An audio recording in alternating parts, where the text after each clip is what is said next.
So, ako gaban si Raymar. So, karon nag-solve ta og Faraday's law of electromagnetic induction.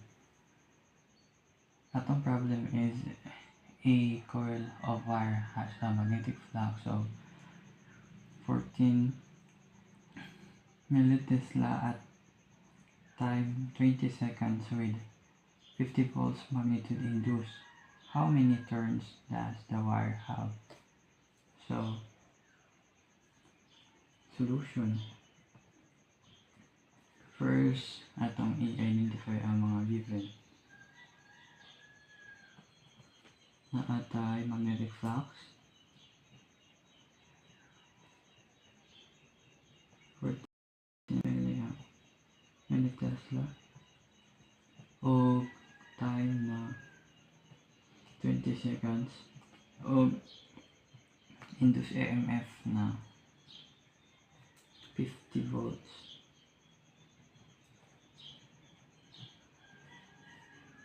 Atong ipangita is pila daw ka turns ang naa sa wire. So, ang formula sa pagkuha ang Faraday's electromagnetic induction na nasa formula na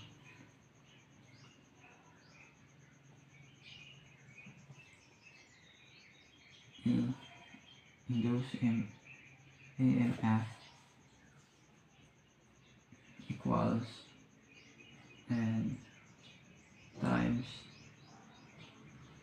magnetic flux over time. So, mao na itong formula na ganito. So, ang N na itong ipangita. So, hindi na ito na i-substitute ang mga given. So, naatay, ang N na ito, 50 volts, and naatay magnetic flux na 10 millitesla, like 14 millitesla over time na 20 seconds.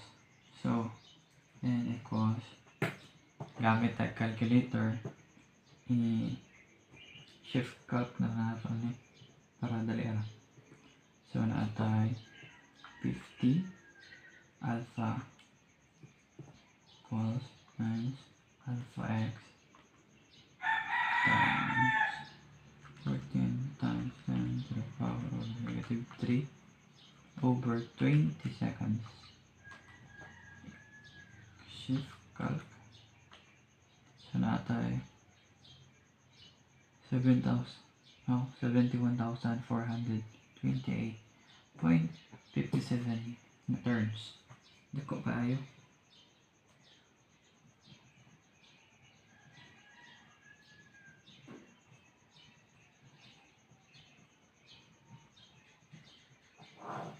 So, only pila ka turns ang naa sa wire.